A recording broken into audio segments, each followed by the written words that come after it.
신앙생활 잘해야 됩니다. 그래서 신앙생활을 잘해야 열매가 있습니다. 농사 짓는 게 쉬워 보여도 쉽지가 않습니다. 그 모든 것들을 제대로 하지 않으면 열매를 맺을 수가 없기 때문이죠. 우리가 신앙생활을 하나님의 뜻 가운데서 하나님의 은혜의 절기를 따라 온전히 우리가 노력하고 하나님의 기뻐하신 가운데 하늘로부터 축복을 받는 주인공 모두 되기를 주님의 이름으로 축원합니다.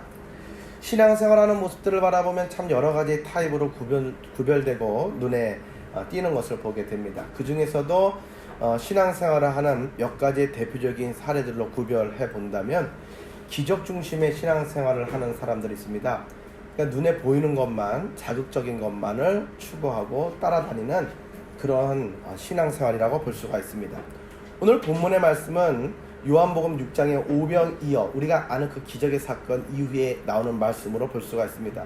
엄청난 사건이죠. 믿지 않는 자들도 다 알만한 그런 사건입니다.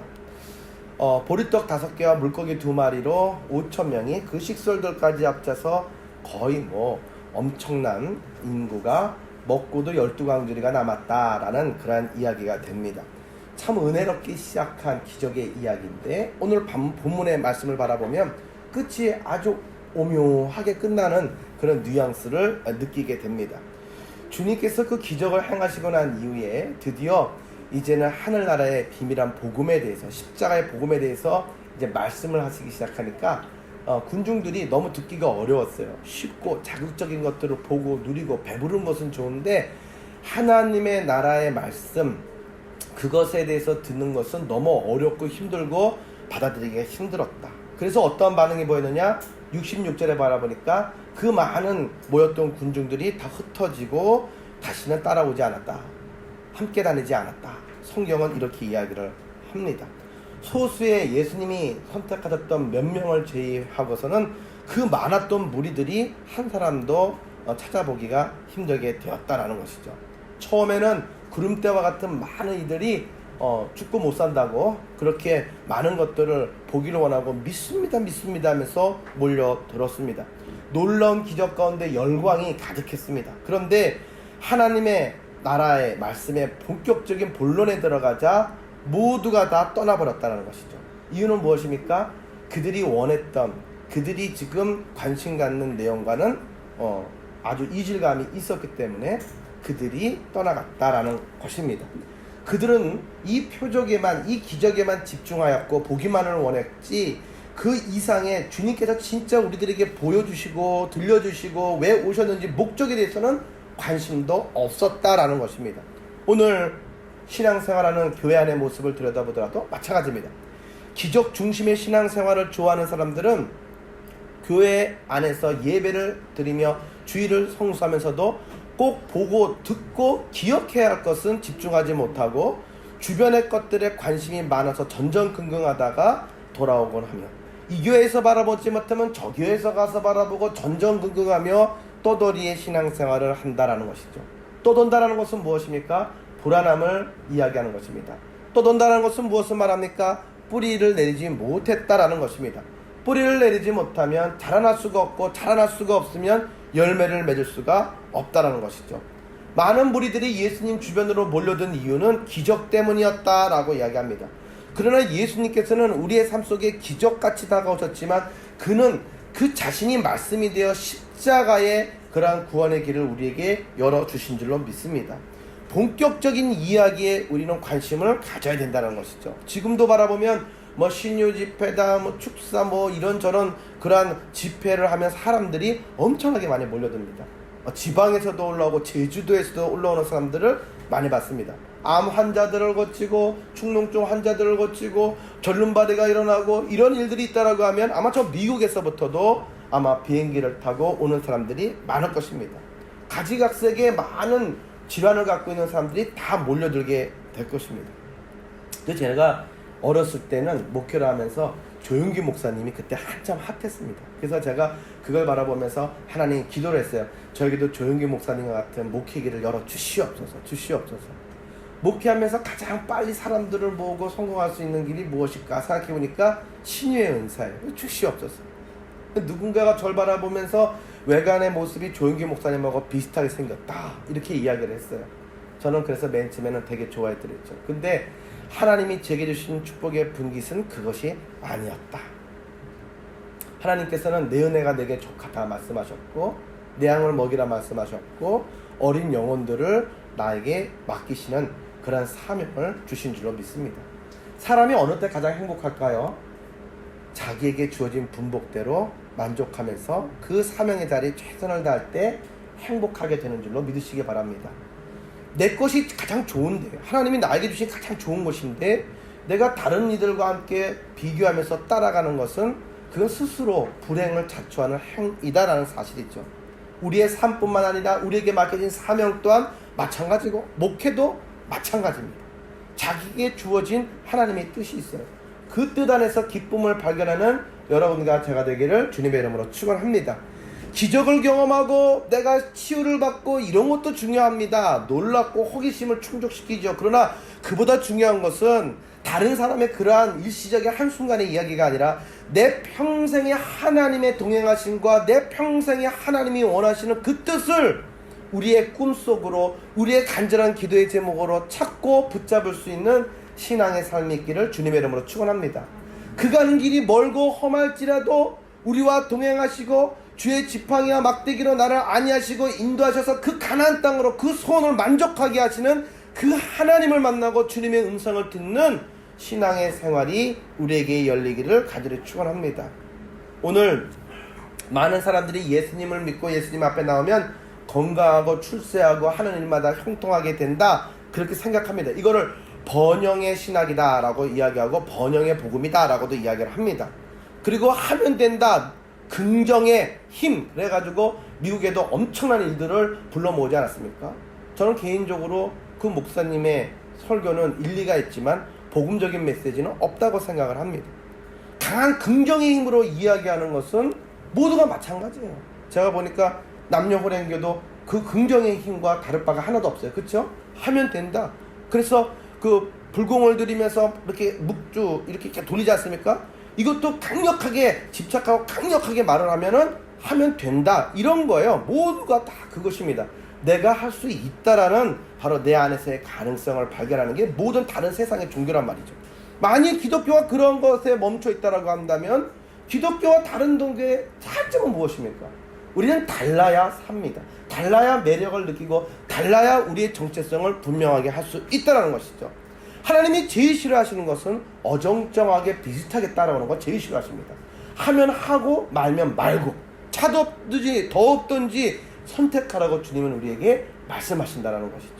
그러므로 우리는 세상에 그런 모든 우상을 섬기듯이 종교 신앙생활 하듯이 그렇게 신앙생활 하는 것이 아니라 기복신앙적인 것들을 얻기 위해서 쫓아가는, 기적만을 쫓아가는 표적 중심의 신앙생활이 아니라 주님 한 분만으로 만족하고 그분의 말씀 안에서 자유함을 누리는 그 은혜를 사모하고 누리는 주인공이 되어야 될 줄로 믿습니다. 아무리 병을 고치고 아무리 하면 된다는 강한 긍정의 축복의 메시지를 선포한다 할지라도, 그래서 그것이 많은 이들의 마음에 감동이 되고 도전이 되어서 불러 모아서 차고 넘친다라고 할지라도 그 자리에서만 머물러 있고 예수님이 말씀하신 십자가 부활의 신앙까지 나가지 못한다라고 한다면 아무런 의미가 없다. 그게 오늘 본문의 대반전을 이루는 메시지의 포인트다라고 볼 수가 있습니다. 십자가의 복음과 은혜의 말씀이 선포되어져야 되고 그 말씀 안에 내가 온전히 거하는 우리의 신앙이 되기를 주님의 이름으로 간절히 축원합니다. 내가 너희 안에 거하고 너희가 내 말에 거하는 것, 바로 이것이 우리 신앙의 삶이 되어야 된다. 거기까지 나가야 되는데 오늘 본문의 많은 이들은 그렇게 하지 못했습니다. 그들뿐만이 아닙니다. 오늘날도 우리의 주변을 바라보노라면 많은 교회와 성도들이 숫자로서 하나님이 함께 하신다, 하나님의 뜻이다, 아니다를 판가름하고 이야기한다는 것이죠. 이건 상당히 위험한 내용이라고 볼 수가 있습니다. 왜냐하면 그렇게 본다면 예수님께서 많은 이들을 기적과 능력으로 모으시고 난 이후에 복음을 증거하실 때 그들이 받아들일 준비가 되지 않아서 다 흩어졌습니다. 12제자 가운데 그 11명만 남았습니다. 그러면 예수님의 이 사역은 실패한 것입니까? 정당하지 못한 것입니까? 그게 아니다라는 것이죠. 숫자나 내용의 결과들로 하나님이 함께 하시고 아니고 하나님의 뜻이고 아니고 정당성을 논의해서는 안 된다. 비록 험하고 비록 괴로움이 있고 핍박이 있다 할지라도 주님이 내게 주신 은혜의 진리의 말씀을 선포하며 하나님이 영광 받으시기를 원한다면 그곳에 우리의 사명이 있고 정당성이 있고 하나님의 영광의 내일이 분명히 임하게 될 줄로 믿습니다. 오늘 본문에 예수님을 바라보면 오병이어를 배불리 먹여놓으니까 많은 사람들이 더 왔을 거예요. 배고프다고, 더 먹고 싶다고. 병자를 고쳐놓으니까 더 많은 사람들이 고쳐달라고 이야기합니다. 맨 처음에는 여기가 조금 아프다더니 낫는 걸 보면서 여기저기 다 아프다고 말이죠. 완전히 그냥 모든 사람들이 아프다라는 사람들만 나올 것입니다. 더 크고 더 짜릿한 그런 것들의 도전과 자극을 받기를 원하는 게 사람이에요. 하나를 보고 만족을 얻었으면 그 다음에는 하나 갖고 만족을 못 얻어요. 한 셋, 넷은 돼야 돼요. 점점 더 센 거를 원하는 게 우리 인간들의 특징이다. 내가 이 안에 차 있는 것들로 가득해서 상대방이 무엇을 말하고 무엇을 의도하고 지금 진행하는지는 그건 내 눈에 들어오지도 않는다는 사실이죠. 나중에 그들은 어떠한 반응을 보게 되냐면은 아예 이 김에 예수님 우리의 왕이 되어 주십시오. 그래서 우리의 모든 억울함에 정치적인 메시아도 되어 주시고 우리의 개인적인 삶 가운데 어려움도 풀어주시고 질병도 치유해 주시고 모든 것들을 하나부터 열까지 다 책임주세요. 왕이 되어 주세요. 차라리 이렇게 예수님을 붙잡기 시작합니다. 그들이 예수님을 왕으로 모셨던 이유는 내 삶의 메시아로 왕으로 모신 것이 아니라 내 삶의 필요를 채워주고 떠나지 않는 그분이 되어달라고 이 저급한 동기로 예수님을 붙잡으려고 했다는 것이죠. 그러나 알아야 됩니다. 주님께서는 그러한 동기로 주님을 붙잡으며 결단코 함께 하시지 않습니다. 주님은 떠나버리셔요. 그래서 고라시나 화했을지라 내가 들어와시던 다른 데서 이만한 기사와 이적을 행했더라면 벌써 그들이 회개하고 주님께로 돌아오게 되었을 것이다. 오히려 너희들은 더 많은 기사와 이적의 표적만을 내게 구하는구나. 화를 내시고 떠나가셨던 사건을 잊지 말고 기억해야 될 줄로 믿습니다. 주님을 인격적으로 모시면 그분의 능력이 우리의 삶의 모든 문제에 차고 넘치게 될 줄로 믿습니다. 그분을 구해야 됩니다. 지혜의 근원이 되시고 모든 그러한 전지전능하신 하나님을 우리의 편으로 삼는 여러분과 제가 되기를 주님의 이름으로 축원합니다. 내 자신의 욕구를 채워줄 대상과 도구로 주님을 바라보는 것이 아니라 그 주님이 내 안에 내가 그 안에 온전히 거하는 자유함의 말씀의 자유함과 그 도전의 욕구를 채우기 위해서 주님을 나의 왕으로 모시는 고백과 도전이 부르짖음이 우리에게 있어야 될 때인 줄로 믿습니다. 모세를 바라보더라도 그렇습니다. 모세가 십계명을 받으러 올라가지 않았습니까? 시내산에 올라갔을 때였습니다. 그때에 그 밑에 있는 사람들은 모세는 죽어라 기도하고 있는데 하나님은 정말 사랑하시기 위해서 말씀을 한참 하고 있는데 그 밑에서 아론과 백성들은 엉뚱한 짓을 합니다. 그들은 자신들의 필요에 따라서 취하여서 하나님을 섬기는 것도 아니고 그렇다라고 해서 우상을 섬기는 것도 아니고 어정쩡하게 합니다. 이스라엘 백성들이 하나님을 버린 게 아닙니다. 하나님을 옆에다가 두기를 원했어요. 예수님을 자신들의 왕으로 삼기를 원하고 눈에 보이는 자리에 앉히기를 원했듯이 이스라엘 백성들은 그런 형상으로 하나님을 금송아지의 형상으로 만들어 놓기를 원했고 그 주님 앞에 직접 나가는 건 두려우니까 금송아지 앞에 하나님이라 생각을 하고 그 앞에 편안하게 말을 하면 내가 원하는 것을 얻기를 원했다는 사실입니다. 하나님이 원하시는 예배와 중심은 없고 자신들이 생각하는 욕심만 채우고 자신들이 생각하는 방법, 하나님의 생각과 방법과 뜻은 전혀 상관이 없는 그런 활동을 하면서도 나는 신앙인이다, 크리스찬이다 라고 말을 했다는 사실이죠. 하나님은 그것은 아니라고 말씀을 하셨습니다. 그들이 얼마나 어리석은 행동을 합니까? 하나님을 믿노라 이야기하면서도 그러한 하나님의 선택받은 백성이라 이야기하면서도 금송아지 앞에 하나님, 여호와 하나님 하고 비나이다 비나이다는 신앙을 가졌다라는 사실이죠. 그들이 불렀던 이름은 여호와 하나님이었지만 그들이 찾고 구했던 내용은 우상 자체였다는 것이죠. 그래서 성경의 십계명에도 바라보면 하나님은 우상을 섬기는 걸 제일 싫어하세요. 하나님은 질투의 하나님이라고 우리에게 이야기하신단 말이에요. 하나님은 사랑의 하나님이시기도 하지만 질투의 하나님이십니다. 여러분, 사랑과 질투는 함께 갑니다. 질투가 없으면 사랑이 아니에요. 사랑이 없으면 질투가 일어나지 않습니다. 하나님은 온전한 예배를 받기를 원하시고 온전한 사랑으로 우리의 하나님이 되어주시기를 원하신다는 사실을 우리는 기억해야 될 줄로 믿습니다. 우리가 그 하나님을 구해놓고 그런 하나님이 부담스럽습니다라고 말한다면 너무 이기적인 반응이다라는 것이죠. 우리는 예수님이 나의 구세주이시다라고 고백하면서 예수님 예수님이라고 부르짖으면서도 우리가 정말 구하는 것은 그분 자체가 아니라 말씀의 은혜가 아니라 우리가 필요로 한 너무 저급적인 것에서 멈추어서 더 이상 떠나지 않고 여기에 그냥 안주하려고 하는 신앙은 아닌지 뒤돌아보고 점검해보는 오늘 이 시간 되기를 간절히 축원합니다. 왜요? 여러분, 하나님 따라가고 하나님과 동행하는 데는 원리가 있습니다. 주님 말씀하시면 내가 나가겠습니다. 주님 말씀하시면 내가 멈춰 서겠습니다. 이거죠. 이게 하나님과 동행하는 원리가 되겠습니다. 이게 출애굽할 때 광야에서 이스라엘 백성들의 행군의 원리였습니다. 구름 기둥과 불 기둥이 움직일 때는 움직이고 멈춰설 땐 멈춰섰습니다. 더 가고 싶어도 멈춰서면 멈춰섰습니다. 피곤해서 너무 여기가 좋아서 여기가 파라다이스 같아서 그냥 있고 싶어도 주님이 떠나가시면 따라가야만 되는 것이 원리 원칙이었다라는 사실입니다. 사랑하는 성도 여러분, 환경에서부터 자유로워지는 우리가 되기를 주님의 이름으로 축원합니다. 그 환경을 주장하시고 인도하시는 분은 하나님이시다. 그 하나님이 떠나시면 이 모든 아름다운 것들은 죄가 될 수밖에 없습니다. 소돔과 고모라 모든 것들이 완벽했지만 가나안 땅과도 같고 마치 에덴 동산과 같이 보였지만 그 땅은 하나님이 계시지 않으므로 그것은 저주의 땅이고 심판의 땅이었다는 사실을 우리는 기억해야 될 줄로 믿습니다. 반면에 하나님이 함께 하시면 어디를 가든지 간에 우물을 팔 때마다 우물이 나오게 하시고 농사를 처음 짓고 내가 어떤 일을 처음 할지라도 100배의 소출로 하나님이 축복을 강권적으로 허락하신다는 말이죠. 그런데 모두가 다 잘 될 때 시국을 잘 만나서가 아니라 흉년의 때에 모두가 다 안 되는 때에도 그 사람이 할 때에는 그것은 하나님의 축복의 문을 하늘로부터 차고 넘치도록 채워줬다는 것이죠.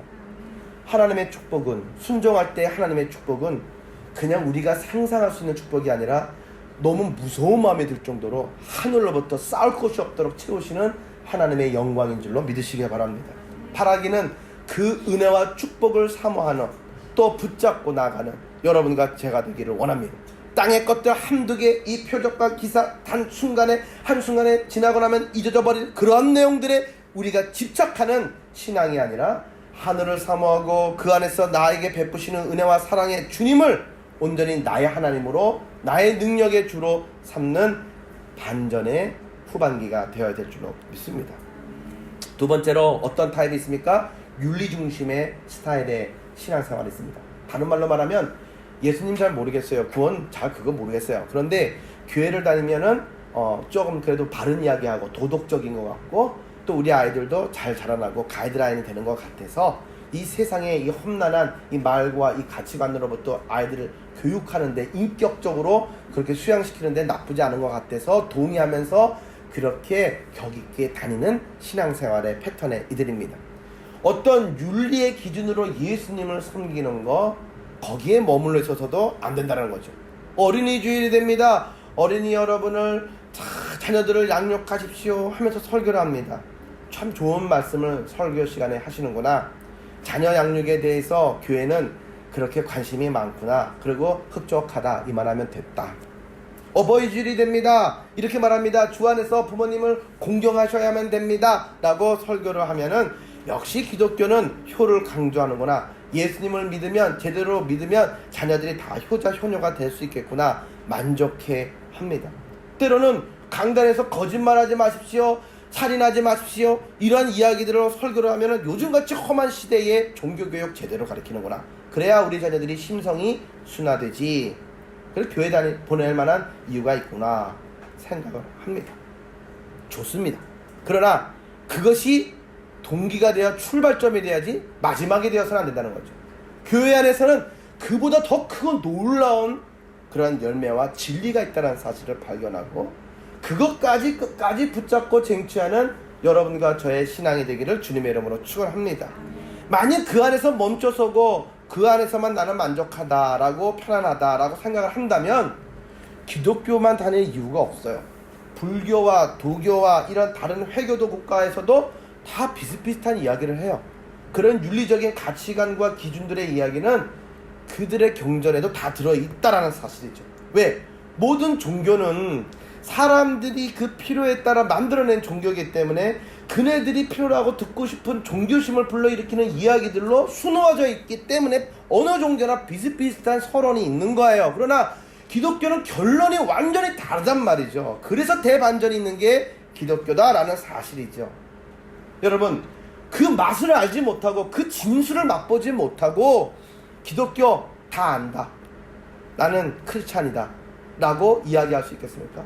진술을 맛보지 못하고 수박 겉핥기를 해놓고서 그 차이를 알지도 못하면서 나는 크리스찬이다, 나는 다 이미 다 이루었다 라고 나는 이야기하겠습니까? 아니에요. 신앙생활 수박 겉핥기식으로 하지 않는 여러분과 제가 되기를 주님의 이름으로 축원합니다. 이런 사람들의 이야기를 상담으로 통해 보면 예수님에 대한 그들의 그런 생각, 성인군자 같은 좋은 분들, 훌륭하신 분 중에 한 분으로만 생각하지 나의 구세주로 고백하는 믿음의 고백이 없습니다. 기독교의 핵심은 예수 그리스도가 나의 구세주이며 나를 위해 십자가에 못 박히셨음을, 내가 그분을 의지해서 구원받을 수 있음을 고백하는 거예요. 거기에서부터 우리는 후반전의 놀라운 은혜와 역사를 맛보게 되는 줄로 믿습니다. 성경을 바라보면서 교양 서적 중에 하나 정도로만 바라봅니다. 그거 아니에요. 세 번째 타입은 환경에 따라 신앙생활을 하는 타입이 되겠습니다. 이런 분들은 아주 이 환경에 좌우되는 게 심합니다. 그래서 열심히 할 땐 되게 열심히 하는데 시험에 걸리면 상당히 오래 갑니다. 기복이 한마디로 심하다는 거죠. 공부는 잘하는데 학생이 기복이 너무 심한 거예요. 그래가지고 새로운 시험을 치고 스트레스를 받는 상황이 되면 실력 발휘가 안 돼가지고 뚝 떨어졌다가 또 일반적으로 시험을 치면 전교 1, 2등하고 뚝 올라갔다가 이 감을 못 잡는 기복에, 컨디션에 기복이 심한 타입이죠. 여러분, 신앙은요 열정이 뜨겁다고만 답이 나오는 게 아닙니다. 그냥 무턱대고 내가 뜨거워, 그냥 내가 하겠어, 그냥 내가 한다고 해서 다 내가 뜨거움이 있어서 해결되는 게 아니에요. 기독교는 성령께서 내 안에 임하셔서 간절한 나를 도우셔서 꺼지지 않는 불로 뜨겁게 그 진리의 영으로 나에게 모든 깨달음과 은혜를 주셔야만이 가능한 게 기독교예요. 내가 힘쓰고 애쓴다고 되는 게 아니에요. 여러분, 부모님 손잡고 이렇게 아이가 가다가 돌불에 걸려 넘어집니다. 그런데 내가 부모님의 손을 붙잡고 꽉 붙잡고 가죠? 그러면 되는 줄 알아요. 그런데 돌불에 걸려 넘어지면 손 놓쳐요. 100% 놓쳐요. 깜짝 놀라면 손이 놓쳐지게 되거든요. 크게 다칩니다. 반면에 부모님의 손에 아이가 꽉 붙들려 있으면 아이가 넘어져도 부모는 꽉 붙잡고 있기 때문에 아이는 넘어지지만 실족하지 않습니다. 다시 일어나서 깜짝 놀래죠. 그때 부모는 말합니다. 그러니까 앞을 똑바로 보고 댕겨야지, 큰일 날 뻔했어, 이렇게 말하죠. 신앙생활도 내가 주님을 붙잡고 신앙생활 끝까지 갈 수 있다고 생각하지만 천만의 말씀이에요. 갑작스러운 어떤 돌발적인 변수들이 생기면 어느 순간 실족해서 손을 놓는 건 내 쪽에서 놓는단 말이에요. 그러나 주님이 내 손을 꼭 붙잡아 주시면 어떤 상황 속에서도 주님이 나를 일으켜 세우시는 줄로 믿으시기를 바랍니다. 그래서 주님 안에서 내가 열정을 가지고 주님을 알아가는 것과 내 의지와 노력으로 그렇게 신앙생활하는 것은 차이가 위기 가운데 엄청나게 드러난다라는 사실이죠. 오늘 본문도 말씀 바라보세요. 은혜 받은 사람들 같고 수많은 사람들이 다 왔지만 정작 그들이 이해가 안 가고 조바심이 나는 그런 상황 속에서는 모두가 떠나버리고 말지 않았습니까?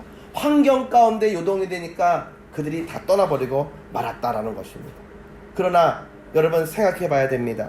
중국 교회를 바라보세요. 중국 교회는 핍박을 받기 전에는 부흥이 안 됐어요. 그런데 예수님 믿는 사람 핍박을 하니까 진리 안에 바른 이야기를 선포하며 핍박을 받게 되니까, 그러니까 그 이후로부터 예수님 믿으면 죽인다, 예수님 믿으면 감옥에 가둬버린다, 예수님 믿으면 벌금을 갖다가 넣는다, 이렇게 하니까 더 간절한 마음으로 성령이 사모하는 이들에게 임하니까 큰 부흥이 일어나게 되었다라는 사실이죠. 모든 것들이 넉넉한 한국 교회와 요즘에 그러한 부흥의 불길이 스케일이 많이 다른 이유가 여기에 있습니다. 진리의 말씀과 핍박이 이 하나님의 순수한 정금과 같은 백성을 만들어 낸다라는 사실이죠. 말씀으로 정련된 참 성도의 여러분과 저의 이름이 상단에 자리 잡기를 주님의 이름으로 축원합니다.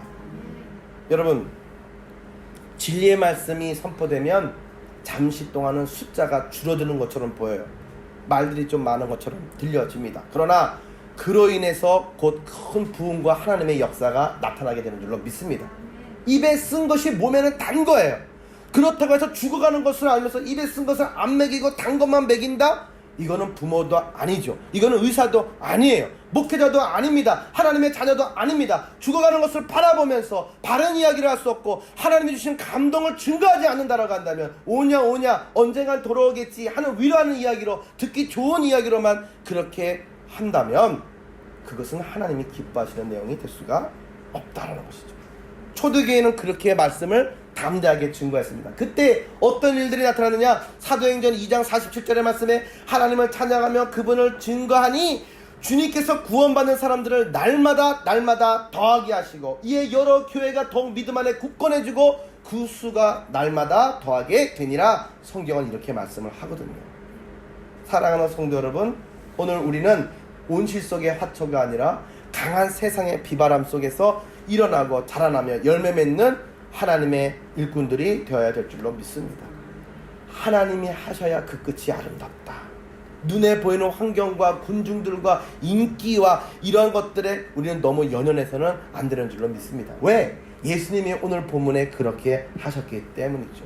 예수 그리스도의 몸된 지체로서 주님을 위해서 충성하는 우리 일꾼이라는 우리의 자신의 정체성을 믿음 안에 깨닫고 배부르고 호기심을 충족하는 자리에 머물러 있는 것이 아니라 십자가의 길을 걸어가고 주를 위해서 헌신하는 자리로 나가는 성도와 목회자 되기를 주님의 이름으로 축원합니다. 마지막으로 말씀 중심으로 신앙생활하는 스타일이 있습니다. 그러니까 이게 정답이겠죠? 맨 마지막에 나오니까 여러분 두 가지입니다. 말씀 중심으로 신앙생활한다는 얘기는 두 가지의 기준만 생각하시면 돼요. 하나는 십자가의 복음을 따라 나아가는 여러분과 저의 삶이 되기를 주님의 이름으로 축원합니다. 표적이 우리를 구원할 수가 없습니다. 윤리와 도덕이 우리를 구원할 수 없습니다. 환경과 조건이 좋다고 우리를 구원할 수 있는 게 아닙니다. 십자가의 복음만이 우리를 구원할 수 있습니다. 그러므로 십자가의 복음까지 나가 그 복음을 붙잡는 여러분과 제가 되기를 원합니다. 그 복음을 붙잡았다라고 한다면 우리는 그 은혜와 감동으로 뜨거워져서 그 복음을 담대히 나가 증거하는 사명자들이 되게 될 줄로 믿습니다. 모든 종교는 인간 안에 가능성을 두는 이야기들을 합니다. 그래서 내 안에 있는 돌을 깨우치면 구원을 받고 내 속에 있는 가능성을 잘 개발만 하면 엄청난 잠재력이 터지게 될 것이다 라 말하죠. 그것을 뭐라고 말합니까? 득도라고 이야기하고 그걸 깨달음이라고 말하고 불교는 열반의 경지 아니면 도교는 득도 이런 식으로 이야기를 하는 거예요. 결국에 답은 내 안에 있기 때문에 그걸 발견하면 내 영혼이 꿈틀거리고 살아나는 것처럼 느끼고 내가 마치 대단한 차별화된 업그레이드된 도인과 같은 사람이 되었다는 느낌을 받는다라는 거예요. 그걸 추구하고 따라가자고 이야기합니다. 그런데 기독교는 그게 아니에요. 십자가가 외치는 것은 무엇입니까? 정반대예요. 우리에게는 가능성이 없고 우리는 죄인이다라는 거예요. 우리는 소망이 없지만 우리의 힘으로는 하나님께로 구원받을 그 길이 없지만 예수 그리스도 그분이 우리에게 그 길이 되어주셨다는 것을 증거하고 믿으라고 이야기하는 것이죠. 로마서는 그래서 이렇게 말합니다. 의인은 하나도 없으니 모든 사람이 죄를 범하였으므로 하나님의 영광에 이르지 못한다. 죄의 삭은 사망이다. 성경은 이렇게 이야기합니다. 내 안에 있는 모든 가능성은 아니다 라고 X를 치는 것이 기독교의 말씀이에요. 그러니까 기독교가 다른 점은 여기에 확실히 있다는 거죠. 그러니까 듣기에 처음에는 거부감이 있지만 여러분 그 안에 분명한 진리가 있습니다. 이것은 무엇으로도 타협하고 그렇게 포장할 수 있는 것이 아니기 때문입니다. 오직 우리가 살 수 있는 유일한 길은 예수 그리스도 그 험한 십자가를 붙드는 바로 그 길에 있고 주님께서 십자가에서 그 모든 일들을 다 이루셨음을 우리가 받아들이는 믿음의 주인공이 되기를 주님의 이름으로 축원합니다. 그런데 세상에 교만한 사람들에게는 이 기독교의 메시지만큼 기분 상하고 자존심 상하는 이야기가 없단 말이죠. 왜 내가 죄인이야? 왜 내게 가능성이 없어? 웃기네. 이렇게 너나 잘해라, 너나 믿어라, 이렇게 반응이 삐딱하게 나온다는 것이죠. 광야에서 불뱀에 물려서 모두가 죽게 되었을 때에 하나님은 모세를 통해 말씀하셨습니다. 장대에 높이 들려있는 높뱀을 바라보는 이들마다 살게 되리라. 겸손한 마음으로 바라봤던 이들은 다 구원을 얻었고 살았어요. 그런데 말이 되냐 그게? 기분 나쁘다 라고 이야기하고 무시했던, 하나님의 말씀을 무시했던 사람들은 모두가 다 광야에서 독이 퍼져서 죽고 말았다라는 사실이죠. 여러분 간단하지 않습니까? 기독교의 복음은 어지럽지 않아요. 복잡하지 않아요. 노력이 필요하지 않아요. 간단해요. 믿으면 끝나요. 얼마나 간단해요. 근데 사람들은 그래요. 너하고 뭐야? 그래서 뭘 가르쳐주잖아요. 에이, 그게 말이 돼? 뭐 대단한 건 줄 알았더니 그렇게 한다고 이렇게 되겠어? 더 구체적으로. 사람들은 너무 쉽게 가르쳐주면 그 가치를 우습게 여기는 경향이 있어요.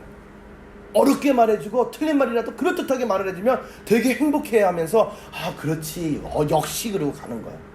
쉽게 해줘도 뭐라고 그러는 게 사람들의 마음이라는 것이죠.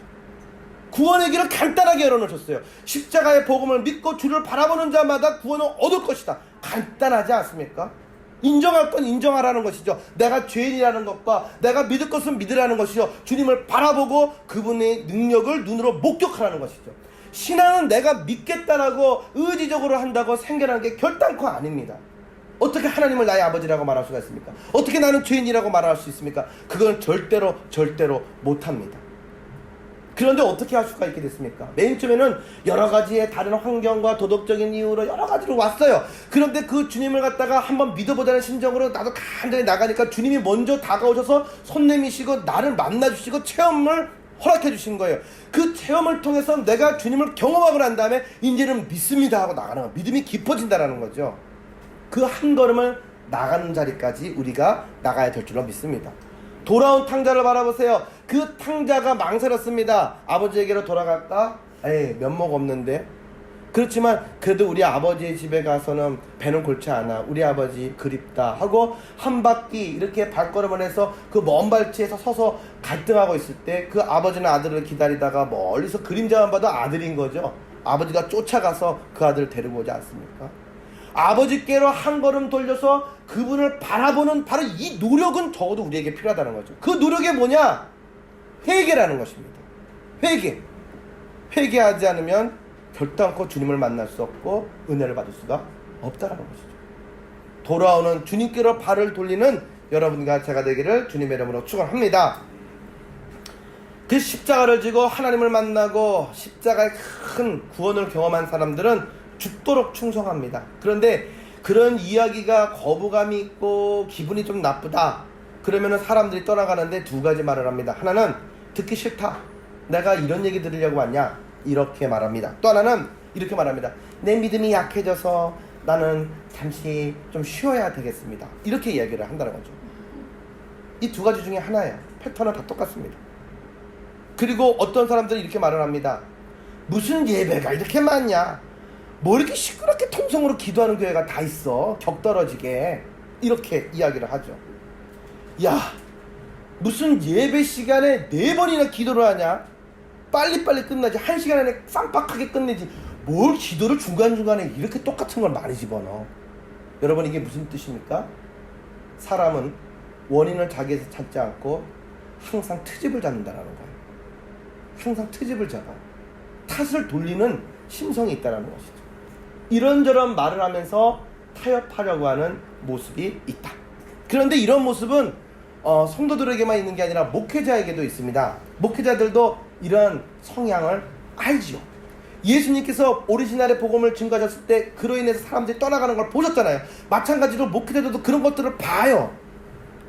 야, 그러면은 원칙은 그렇지만 저 사람들을 붙잡기 위해서 시대도 바뀌었으니까 그 패턴에 맡겨서 일주일에 한 번만 산박하게 예배를 드리자. 통성기도 하지 말고 믿음이 연약한 사람이 시험에 들지 않도록 조용히 기도드리고 조용히 예배하다가 빨리 1시간 안에 모든 걸 끝내고 속전속결로 보내자. 그러면 서로가 좋지 않은가? 이런 생각을 합니다. 설교도 내가 죄인이다 회개된다라는 이런 원색적인 복음의 말씀을 싹 빼고 번영의 축복의 위로의 도덕적인 이런 이야기들로만 처음부터 끝을 가득히 장식합니다. 그러면 그건 사람을 기쁘게 하는 예배지 하나님께 영광 돌리는 예배가 되겠습니까? 예배는 사람을 기쁘게 하는 것이 아니고 사람이 모여서 어떤 기업을 이루는 것이 아니고 하나님께 영광 돌리고 하나님의 은혜를 받는, 그래서 하나님의 일꾼들을 만드는 데에 교회와 성도의 목적이 있어야 되는 줄로 믿으시기 바랍니다. 아주 중요한 거죠. 그래서 교회가 빨리 성장하는 것도 중요하지만 하나님의 그런 일꾼들을 어렸을 때부터 만들어내는 게 제일 중요해요. 그래서 저희 교회는 특별히 하나님이 학원 성교의 사명을 주시고 아이들을 가르치게 되었다. 그냥 스파르타식으로 세상적으로 막 가르쳐도 돼요. 그럼 부모들도 좋아하죠. 왜냐면 그렇게 하면 빨리빨리 성적이 나올 수 있으니까. 근데 중요한 건 뭐냐면 여러분 오래 못 가요. 물고기를 잡아주는 것보다도 물고기를 잡는 방법을 가르쳐야 되는 거예요. 그 모든 것들이 믿음 안에 어떻게 이루어지고 살아가다 보면 성적이 행복수는 아니잖아요. 그 모든 삶의 많은 문제 가운데 자기에게 주어진 문제를 하나님과 함께 기도하면서 풀어갈 수 있는 그 모든 것들을 말씀 교육 안에서 받아내면서 스스로 풀어가고 스스로 선포하고 믿음으로 고백할 수 있게 가르치는 게 그게 핵심이에요. 그래서 제가 이 사역을 놓치지 못하는 이유는 세상에 그런 아이들을 가르치는 학습법과 이거의 차별점이 분명히 있기 때문이에요. 그래서 일반 학원과 다른 이유는, 이게 목회사역의 연결점이 되는 이유는 바로 그것을 가르치기 때문입니다. 우리의 자녀들에게 선포하기 때문입니다. 도전을 주기 때문이죠. 제가 이 얘기를 하는 이유는 오늘 여러분들은 이 교회의 성도들로서 이 교회의 특별한 학원 선교의 사역을 감당하고 나가는 목회자 내외를 위해서 그렇게 그 방향성을 알고 기도로 돕는 이들이 되어야 된다는 것을 말씀드리기 위해서입니다. 다른 것들이 아니라 그걸 위해서 우리는 부름받았고 특별히 그 자녀들을 통해서 우리의 가정은 믿음의 가정으로 세워져야만 되는 줄로 믿습니다.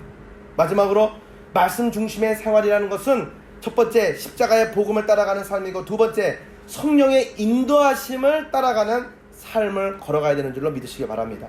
내 기분과 감정에 따라서가 아니라 하나님께서 내 안에 주시는 감동을 쫓아서 순종하는 여러분과 제가 되기를 주님의 이름으로 축원합니다. 사람이요 감정 따라가서 결과가 좋은 적이 한 번도 없습니다. 그렇죠? 하나님의 인도하심을 쫓아서 영적으로 반응하는 여러분과 제가 되기를 원합니다. 그러려면 먼저 우리가 거듭나야 된다는 거죠.